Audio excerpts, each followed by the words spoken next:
Ya Habibi ya Muhammad. Datangnya dari Muhammad Rafi dari Sumedang, izin bertanya, katanya Ustaz, apa hukumnya bertawassul kepada orang yang sudah meninggal, katanya Ustaz? Kenapa memangnya? Apa bedanya tawasul kepada seseorang yang meninggal dan atau seseorang itu masih hidup? Apa bedanya? Apa bedanya? Tidak ada perbedaan sama sekali.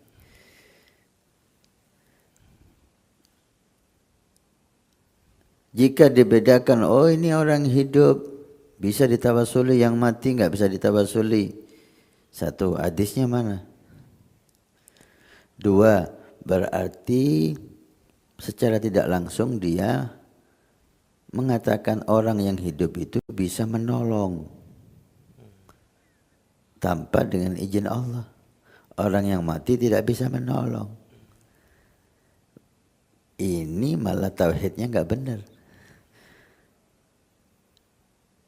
Seseorang bertawasul tentunya dengan baik itu amal soleh atau orang soleh. Karena amal soleh dan orang soleh adalah yang dicintai oleh Allah.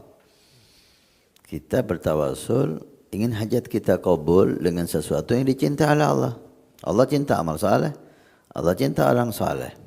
Maka kita tawasul dengan amal soleh dan orang soleh. Orang soleh yang kita tawasuli nggak ada bedanya. Dia masih hidup, dia sudah meninggal. Di hadapan Allah nggak ada bedanya. Yang memberi Allah, bukan yang hidup atau yang meninggal. Yang memberi Allah. Lalu Sayyidina Umar ketika Nabi hidup tawasul dengan Nabi, ketika Nabi nggak ada tawasul dengan Abbas paman Nabi. Baik, kita dengar hadis itu. Apa hubungannya hadis ini dengan larangan tawasul dengan orang meninggal? Nggak ada hubungannya, gitu loh. Jangan dipaksakan.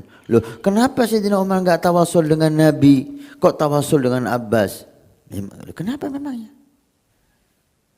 Terserah Sayyidina Umar. Orang mau milih tawasul dengan Nabi, tawasul dengan keluarga Nabi, terserah orangnya.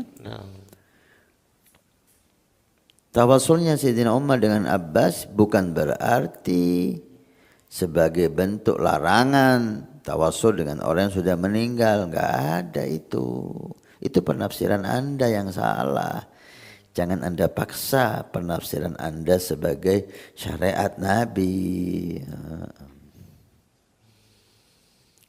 Nabi SAW dalam hadis yang sahih, la'allahu rawahu Ibnu Majah atau yang lain, ada orang buta datang ke Nabi. Ja'ala amma ila Nabi SAW. Kemudian si buta ini ngomong, ya Rasulullah, ishfa'li, beri aku syafaat fi hajati, dalam hajat mataku ini ya Allah, anak saya kepingin melihat. Dia buta. Kemudian Nabi mengatakan, kalau ingin aku doakan, aku doakan. Tapi kalau kamu sabar, lakal jannah. Kalau kamu sabar dengan musibah ini, kamu masuk surga. Qala ya Rasulullah, al jannah jazaa'un karim.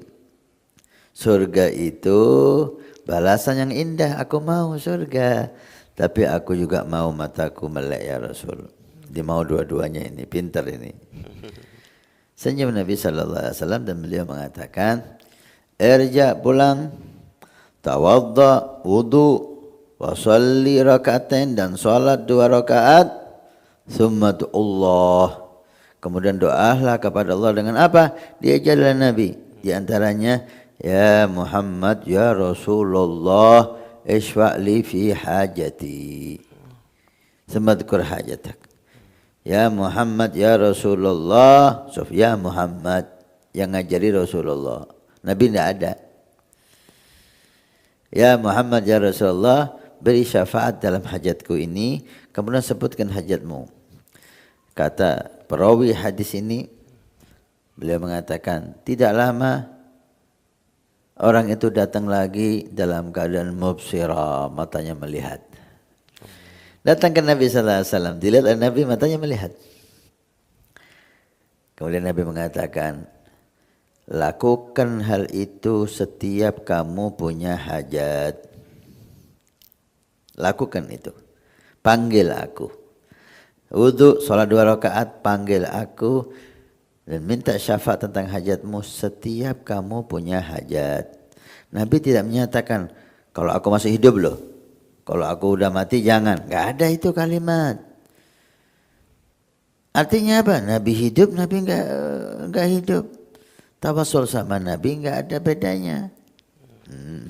Jangan kita memaksa pemahaman kita untuk menjadi syariat. Enggak ada bedanya tawasul dengan orang saleh, baik dia hidup maupun dia sudah di alam barzah.